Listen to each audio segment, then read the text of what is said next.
నమస్తే. ఇంట్లో ఉండే పిల్లలు స్కూల్కి వెళ్ళగానే ఒక హాఫ్ అన్ అవర్ పాటు మనం ఈ టిప్స్ ఫాలో అయ్యామనుకోండి, ఇంట్లో క్లీనింగ్ పని కానీ మిగతా పనులన్నీ కూడా చకచక అయిపోతాయి. ఇక ఆలస్యం చేయకుండా వీడియోలోకి వెళ్ళిపోదాం.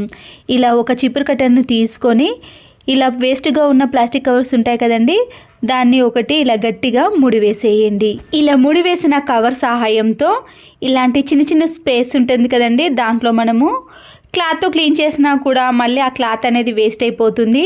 మళ్ళీ దాన్ని క్లీన్ చేయాల్సిన పని కూడా ఉంటుంది కదా. ఇలా బీరువా మధ్యలో కానీ కబోర్డ్ మధ్యలో ఎక్కడైతే మనకి ఇలా క్లీన్ చేయని ప్లేస్లో మనము ఈ చీపురు కట్టకు కవర్ని కట్టేసి క్లీన్ చేసామనుకోండి, మన పని అనేది చాలా సులువైపోతుంది. దీనికోసం ఎలాంటి దాన్ని యూజ్ చేయకుండా ఇలా పడేసే ప్లాస్టిక్ కవర్ని యూజ్ చేసామనుకోండి, మనకి ఎక్స్ట్రా పని అనేది అస్సలకే ఉండదు. ఇలా క్లీన్ చేసిన తర్వాత చీపురుకి పెట్టిన ప్లాస్టిక్ కవర్ని తీసేసి డస్ట్బిన్లో పడేయాలి. దీనివల్ల ఇలా చీపురు కట్ట కూడా ఎలాంటి డస్ట్ లేకుండా నీట్గా ఉంటుంది. ధూప్ స్టిక్ బాక్స్ ఉంటుంది కదండి, అయిపోయిన తర్వాత దేనికి పనికిరాదని పడేస్తాం, కానీ దీనివల్ల కూడా మనకి చాలా యూజ్ అయితే ఉందండి. ఇలా మధ్యలో హోల్గా ఉన్నది దాన్ని తీసుకొని ఇలా రెండింటిని సపరేట్ చేసుకోవాలండి. ఈ రెండింటిని కూడా యూజ్ చేసుకోవచ్చు. ఇలాంటి బాక్స్లో పిల్లలకి సంబంధించిన ఎరేజర్, పెన్సిల్ అలాంటి వాటిని అన్నిటిని కూడా ఇలా పెట్టేసుకోవచ్చు. హోల్స్ ఉన్న ఈ బాక్స్ని తీసుకొని ఇలా మధ్యలో చిన్న హోల్ ఉంది కదండి, దాన్ని డైరెక్ట్గా ఇలా మేకుకి తగిలించేసామనుకోండి, చాలా స్టిఫ్గా నీట్గా అలాగే ఉంటుంది, కింద అస్సలకే పడదండి. ప్రతిరోజు వాడే క్లిప్పులు కానీ చైన్స్ కానీ ఇయర్ రింగ్స్ కానీ లేదా ఏదైనా సరేనండి, ఇలా అన్నిటినీ కూడా మనము ఈ ధూప్ స్టిక్ బాక్స్కి పెట్టేసామనుకోండి, ఎన్నైనా పెట్టుకోవచ్చు. చాలా స్పేస్ కూడా ఉంటుందండి, తీసుకోవడం కూడా చాలా ఈజీగా ఉంటుంది. మన ఇంట్లో ఇలాంటి రాగి గిన్నెలు కానీ రాగి పాత్రలు ఉన్నప్పుడు అడుగు బాగాన ఇలా జిడ్డు పట్టేస్తుందండి. మనము స్టీల్ గిన్నెలను అయితే నీట్గా క్లీన్ చేసుకుంటాం, కానీ రాగి పాత్రలను క్లీన్ చేసుకోవడానికి టైం అనేది ఎక్కువగా తీసుకుంటుంది అనుకుంటారు, కానీ సింపుల్గానే దీన్ని కూడా ఈజీగా క్లీన్ చేసుకోవచ్చండి. హాఫ్ నిమ్మకాయని కట్ చేసిన తర్వాత ఈ రాగి గిన్నె పైన సన్నుపును వేయాలి. అలాగే ఈ నిమ్మకాయ రసాన్ని కూడా వేసేసిన తర్వాత స్క్రబ్బర్ని కూడా యూజ్ చేయాల్సిన పని లేదండి. రసం తీసిన ఈ నిమ్మ తొక్కతోటే మనము ఈ రాగి గిన్నెను క్లీన్ చేసుకోవచ్చు. దేవుని సామాగ్రిని క్లీన్ చేసుకోవడానికి ఎన్నో రకాలు యూజ్ చేస్తాం, కానీ ఎలాంటివి కూడా అవసరం లేదండి. కొద్దిగా నిమ్మకాయ రసము, ఇంట్లో సాల్ట్ ఉంటే సరిపోతుంది. ఎన్ని పాత్రలైనా చాలా తక్కువ టైంలో ఈజీ ప్రాసెస్లో క్లీన్ చేసుకోవచ్చు. చూస్తున్నారు కదండి, నేనైతే ఇక్కడ స్క్రబ్బర్ని కూడా యూజ్ చేయలేను. ఇలా నిమ్మకాయ తొక్కతో క్లీన్ చేసుకుంటేనే ఈ ఒరిజినల్ కలర్ అనేది వచ్చేస్తుంది. చూడండి, ఒక్క నిమిషంలోనే రాగి పాత్రను ఎంత నీట్గా క్లీన్గా చేసుకున్నామో, ఆ తర్వాత మనము వాటర్తో క్లీన్ చేసుకొని చూడండి, చాలా రోజుల వరకు కూడా ఈ రాగి పాత్ర అనేది ఇలాగే ఉంటుంది, నల్లగా జిడ్డు మారకుండా ఉంటుంది.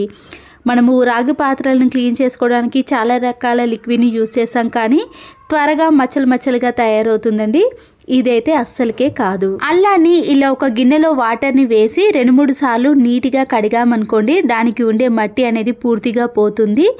ఆ తర్వాత ఈ అల్లాన్ని ఈ వాటర్లో నుంచి తీసి ఒక స్ట్రైనర్లోకి వేసుకోవాలి. స్టవ్ ఆన్ చేసేసి ఇలా మీడియం ఫ్లేమ్లో కానీ లో ఫ్లేమ్లో పెట్టి ఈ అల్లాన్ని కొద్దిసేపు అటు ఇటు కదుపుతూ వేడి చేయండి. ఇలా తడి అనేది పూర్తిగా ఆరిన తర్వాత స్టవ్ ఆఫ్ చేసుకోవాలి. ఇప్పుడు ఈ అల్లాన్ని ఒక ప్లేట్లోకి తీసుకున్న తర్వాత కొద్దిగా వేడిగా ఉన్నప్పుడే మనము నైఫ్ని కానీ లేదా ఏదైనా స్పూన్ని తీసుకొని అల్లంపై ఉండే పొట్టునంతా కూడా తీసేయండి. ఇలా చేయటం వలన ఎన్ని కేజీలైనా సరేనండి, అల్లంపై ఉండే పొట్టును చాలా ఈజీగా తీసేయచ్చు. తడిగా ఉన్నప్పుడు పైన ఉండే పొట్టును తీయాలంటే కొద్దిగా టైం తీసుకుంటుంది, కానీ ఇలా వేడిగా ఉన్నప్పుడు పొట్టును తీసేసామనుకోండి, చాలా ఈజీగా ఎన్నైనా తీయచ్చు. మన ఇంట్లో ఇలాంటి సోప్ బాక్స్ కానీ కోల్గేట్ పేస్ట్ లాంటి చిన్న చిన్న బాక్సులు ఉంటాయి కదండి, ఇలా వీడియోలో చూపించిన మాదిరిగా ఈ సైడ్లో ఉన్నవన్నీ కూడా కట్ చేసుకోవాలి. మనం కట్ చేసుకునేవన్నీ కూడా ఇలా కింది భాగాన వేసామనుకోండి, కింద మరి పల్చగా కాకుండా మందంగా ఉంటుంది. ఆ తర్వాత పైన కట్ చేసిన ఈ కార్డ్బోర్డ్ని కూడా ఇలా మధ్యలో పెట్టేసేయండి.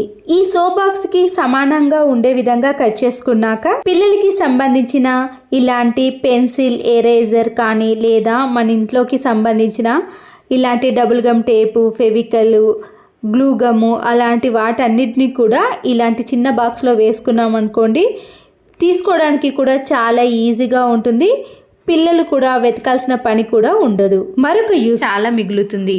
వాషింగ్ మిషన్ అనేది మురికి పట్టినప్పుడు వాషింగ్ మిషన్ లిక్విడ్ ఉంటుంది కదండి, దాన్ని కొద్దిగా వేసుకొని పాడైపోయిన ఒక టూత్ బ్రష్తో క్లీన్ చేసుకోవాలి. వాషింగ్ మిషన్ని క్లీన్ చేయడానికి ఎలాంటి వేరే లిక్విడ్ని యూజ్ చేయకూడదండి, పాడయ్యే అవకాశం ఉంటుంది. కాబట్టి దానికి సంబంధించిన లిక్విడ్తో ఇలా వాషింగ్ మిషన్ అంతటినీ కూడా క్లీన్ చేసుకున్నాం అనుకోండి, మళ్ళీ ఎప్పటి మాదిరిగా నీట్గా కనబడుతుంది. టాప్ లోడ్ వాషింగ్ మిషన్కి అయితే సైడ్లో ఇలాంటి బాక్స్ వస్తుందండి. మనము దీన్ని ఒక 1 మంత్ కానీ 20 డేస్కి ఒక్కసారి ఓపెన్ చేసి దీన్ని ఖచ్చితంగా క్లీన్ చేసుకోవాలి. అలాగే పెట్టేసామనుకోండి వాషింగ్ మిషన్ అనేది త్వరగా పాడైపోతుంది. ఇలా మళ్ళీ ఒకసారి టూత్ బ్రష్తో క్లీన్ చేసుకొని వాటర్తో శుభ్రంగా కడిగి మళ్ళీ అదే ప్లేస్లో పెట్టేసేయండి. ఇలా వాషింగ్ మిషన్ చుట్టూ బ్రష్తో క్లీన్ చేసుకున్నాం కదండి, ఏదైనా డస్టర్తో కానీ లేదా ఇలాంటి స్పాంజ్ స్క్రబ్బర్తో క్లీన్ చేసుకోవాలి. ఇలాంటి వైట్ కలర్ పిల్లోస్ ఉన్నప్పుడు పైన మనము పిల్లో కవర్ వేసినా కూడా ఒక్కొక్కసారి మురికి అనేది ఈ పిల్లోకి అంటుకుంటుందండి. అప్పుడు జిడ్డుగా తయారవుతుంది. క్లీన్ చేసుకోవడం కూడా చాలా కష్టమైపోతుంది. ఇలాంటి వైట్ కలర్ పిల్లోస్కి జిడ్డు అంటకుండా ఉండాలంటే ఇలా మందంగా ఉండే ప్లాస్టిక్ కవర్ని పైన కవర్ చేయాలి. ఆ తర్వాత పిల్లో కవర్ని వేసామనుకోండి, మనము ఎప్పుడు క్లీన్ చేసినా కూడా చాలా నీట్గా ఉంటుంది. క్లీన్ చేయాల్సిన పని కూడా ఉండదండి, ఎందుకంటే ఇలాంటి పిల్లో కవర్కి ఈ కవర్ని వేసాం కాబట్టి ఎప్పుడు చూసినా కూడా చాలా నీట్గా కనబడుతుంది. ఇలాంటి డ్రెస్లు వేసుకున్నప్పుడు ఒక్కొక్కసారి నెక్ అనేది పెద్దగా అయ్యి ఇలా పిన్నిస్ కానీ లేదా స్టిచ్చింగ్ అనేది చేసుకుంటూ ఉంటామండి. ఏదైనా అర్జెంట్ టైంలో మనము స్టిచ్చింగ్ వేయాల్సిన పని లేకుండా ఇలా ఒక పిన్నిస్ని మనము ఎక్కడైతే ఎంత పెద్దగా ఉందో అంత పెద్దగా ఇలా మలుచుకొని ఇలా వీడియోలో చూపించిన మాదిరిగా మనము ఈ లోపటి సైడ్ నుంచి ఈ పిన్నిస్ని పెట్టేసామనుకోండి, మనకి నెక్ అనేది ఎంత కావాలనుకుంటున్నామో అంత సైజులోనే ఉంటుంది.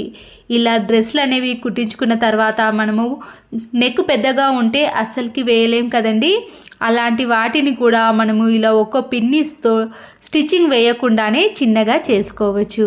అంతేకాదండి, శారీస్కి ఇలాంటి బ్లౌజులు స్టిచ్చింగ్ వేసుకున్నప్పుడు ఒక్కొక్కసారి నడుము దగ్గర లూజ్ అవ్వటం కానీ హ్యాండ్స్లో లూజ్ అవ్వటం లాంటివి జరుగుతూ ఉంటాయి కదండి. మనకి ఎక్కడ లూజ్ అనిపించినా కానీ ఇలాంటి ఒక పిన్నిస్ని తీసుకొని మనము అక్కడ పెట్టేసామనుకోండి, ఆ ప్లేస్ అనేది ఇలా చిన్నగా మారిపోతుంది. మనకి టైం అనేది ఎక్కువగా లేనప్పుడు అర్జెంట్ టైంలో ఇలా పిన్నిస్ని పెట్టేసుకొని బయటకు వేసుకొని వెళ్ళవచ్చు. ఇలాంటి బ్లౌజులకు స్టిచ్చింగ్ వేసుకున్నాం అనుకోండి, మళ్ళీ ఎప్పుడైనా టైట్ అయితే మళ్ళీ ఆ స్టిచ్చింగ్ని తీయాల్సిన పని కూడా ఉంటుంది కదా. అలాంటి పని లేకుండా ఇలా ఒక పిన్నిస్తో మన పనిని చాలా సులువుగా చేసుకోవచ్చు. అలాగే హ్యాండ్స్ అనేవి కూడా లూజ్ అయిపోయినప్పుడు మనము స్టిచ్చింగ్ కోసం ఎక్కడికి వెళ్ళాల్సిన పని లేకుండా ఇలా ఇంట్లోనే హ్యాండ్స్ని టైట్గా మార్చుకోవచ్చు. ఇలా లూజ్గా ఉన్న హ్యాండ్స్కి కూడా మనకి ఎక్కడి వరకు లూజ్గా ఉందో అక్కడి వరకు కూడా ఇలా పిన్నిస్ని పెట్టేసేయాలి. ఇలా పిన్నిస్ని పెట్టేసి మనము శారీ కట్టుకునేటప్పుడు ఈ బ్లౌజ్ వేసుకున్నాం అనుకోండి, మనకి ఎంత కరెక్ట్ సైజులో కావాలంటే అంత కరెక్ట్ సైజులో మార్చుకోవచ్చు. మనము ఫంక్షన్స్కి కానీ పండగలకి వెళ్ళే టైంలో హడావిడి ఉంటుంది కదండి, ఆ హడావిడి టైంలో స్టిచ్చింగ్ వేయాల్సిన పని లేకుండా ఇలా ఒకే నిమిషంలో మనము పిన్నిస్ని సెట్ చేసామనుకోండి, మనము ఎలా కావాలంటే ఆ విధంగా మార్చుకోవచ్చు. ఒక్కొక్కసారి మనము ఫంక్షన్కి వెళ్ళినప్పుడు లూజ్గా అనిపించినప్పుడు అక్కడ స్టిచ్చింగ్ వేసే టైం ఉండదు కదండి, అలాంటి వాటికి కూడా ఈ టిప్ అనేది చాలా బాగా యూజ్ అవుతుంది. చివరి యూస్ఫుల్ టిప్ని కూడా చూసేయండి. ఫోన్ పైన ఎప్పుడైనా వాటర్ పడ్డప్పుడు దాంట్లో ఉండే వాటర్ని పూర్తిగా తీసేయాలి అంటే మన ఇంట్లో రైస్ ఉంటాయి కదండి, రైస్ని ఒక గిన్నెలోకి తీసుకొని డైరెక్ట్గా ఈ రైస్లో పెట్టకుండా దీనిపైన ఇలా ప్లాస్టర్ని పెట్టేసేయండి. తర్వాత దీనిపై ఫోనును పెట్టి మనము స్టవ్ పైన మీడియం కానీ లో ఫ్లేమ్లో పెట్టి వేడి చేయాలి. ఈ వేడికి ఫోన్లో ఉండే వాటర్ని అంతా కూడా అబ్జర్వ్ చేస్తుంది. అప్పుడు ఫోన్లో ఒక్క చుక్క కూడా వాటర్ అనేది ఉండదు. లేదంటే రైస్ని పైన ఉన్న ప్లాస్టర్ కొద్దిగా వేడెక్కగానే స్టవ్ని ఆఫ్ చేసి ఆ తర్వాత అయినా ఇలా ఫోనును పెట్టేసుకోవచ్చు. ఇలా చేయటం వల్ల కూడా ఈ రైస్లో ఉండే వేడికి ఫోన్లో ఉండే వాటర్ కూడా పూర్తిగా తొలగిపోతుంది. చూసారు కదండి, ఇలా 2 విధాలుగా మనము ఫోన్లో ఉండే వాటర్ని తీసేయచ్చు. ఫోన్లో ఇలా వాటర్ పడ్డప్పుడు ఈ టిప్ అనేది చాలా బాగా యూజ్ అవుతుందండి. ఇలా ఫోన్ని స్విచ్ ఆఫ్ చేసి పెట్టేశారనుకోండి, తర్వాత ఒక 10 మినిట్స్కి ఆన్ చేసి చూడండి, వాటర్ అనేది పూర్తిగా వెళ్ళిపోయి ఫోన్ అనేది మళ్ళీ ఎప్పటిలాగా పనిచేస్తుంది. ఈ టిప్స్ నచ్చితే తప్పకుండా లైక్ చేయండి. మరో యూస్ఫుల్ వీడియోతో మళ్ళీ కలుద్దాం. Thanks for watching.